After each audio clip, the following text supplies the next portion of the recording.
बच्चों आज हम क्लास 10th के लिए प्रिज्म चैप्टर से एक क्वेश्चन लेंगे, जो कि क्या नाम आपका आनंद ने ये क्वेश्चन किया हुआ है। ये क्वेश्चन इस तरीके से है, 1.5 अपवर्तनांक वाले प्रिज्म का कोण 60 अंश है।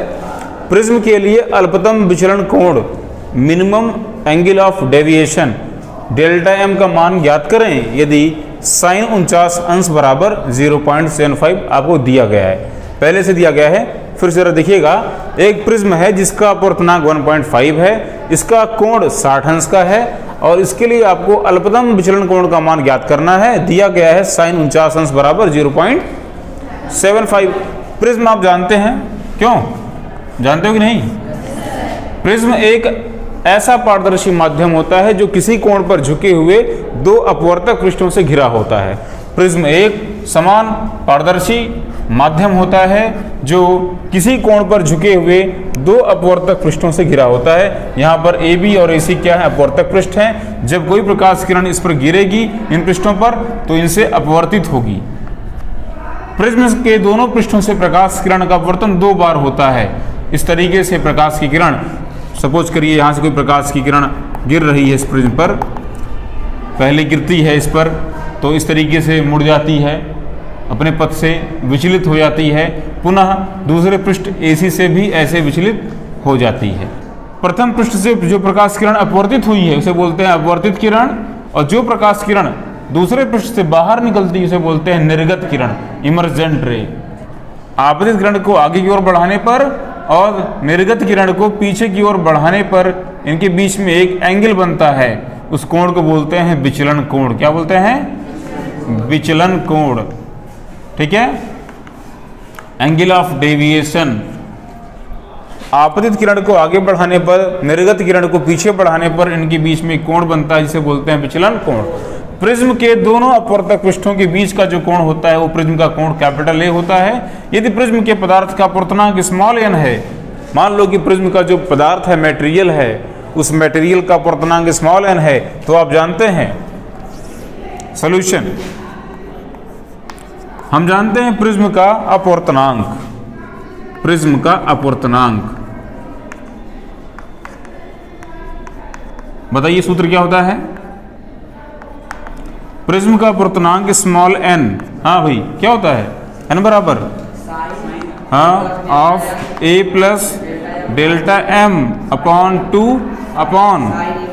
Upon sine A/2। यहाँ पर डेल्टा m क्या है? न्यूनतम विचलन कोण का मान है। ऐसा पाया गया है विचलन कोण का जो सूत्र होता है डेल्टा m, जानते हैं इसका सूत्र क्या होता है? इसका सूत्र होता है 2i minus a। 2i minus a।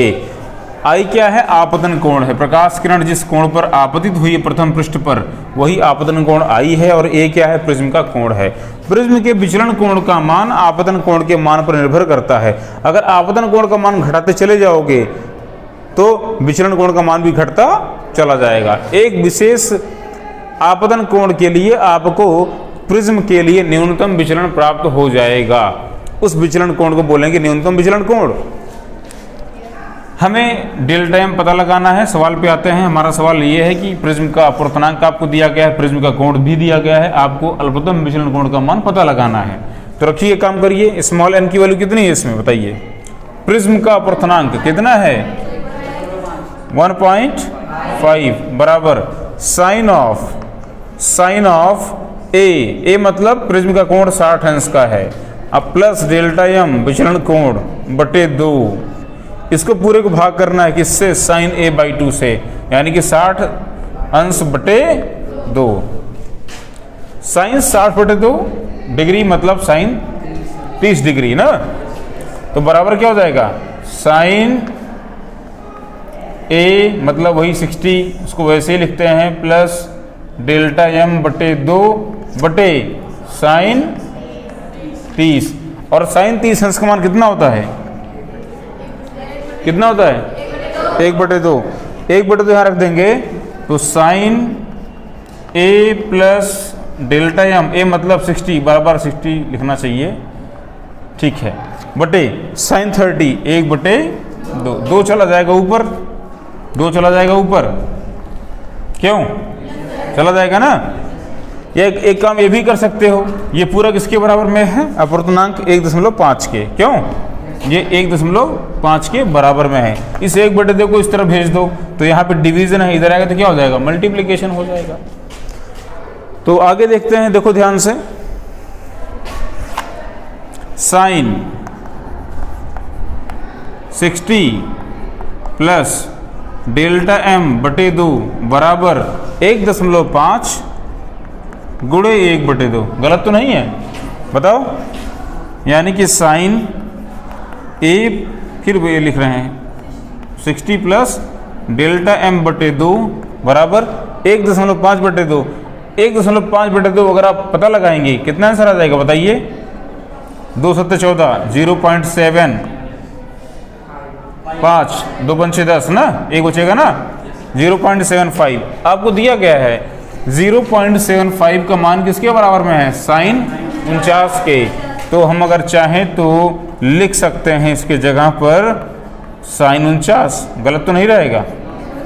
तो बराबर हो जाएगा साइन 49। दोनों तरफ देखो, साइन दिस मच बराबर sine this much. Sine sine को हटा दो तो जो कोण है वो भी क्या होंगे? बराबर होंगे। अगर दो अलग अलग कोणों के साइन बराबर हैं तो वे अलग अलग कोण अलग नहीं, बराबर हैं। मतलब यहां पर आप देख पा रहे हैं 60 प्लस डेल्टा m बटे 2 का मान 49 अंश के बराबर होगा कि नहीं होगा? हो जाएगा ना? ठीक है, साइन को हटा दो यहां से समझने के लिए, तो ये इसके बराबर हो जाएगा। तो आपने क्या देखा? 60 प्लस डेल्टा m बराबर 49 गुणे 2 कर देंगे। 49 गुणे 2 कितना हो जाएगा बताइए? 98 डिग्री। कितना हो जाएगा? 98 डिग्री। तो वापस देखिएगा, वापस देखिए तो 60 प्लस डेल्टा m बराबर आ गया 98 डिग्री। सो डेल्टा m न्यूनतम विचलन कोण का मान क्या हो जाएगा? 98 डिग्री माइनस 60 डिग्री। तो डेल्टा m का मान कितना हो जाएगा? 38 डिग्री। अतः प्रिज्म के लिए न्यूनतम विचलन कोण का मान 38 डिग्री है। नोट करो।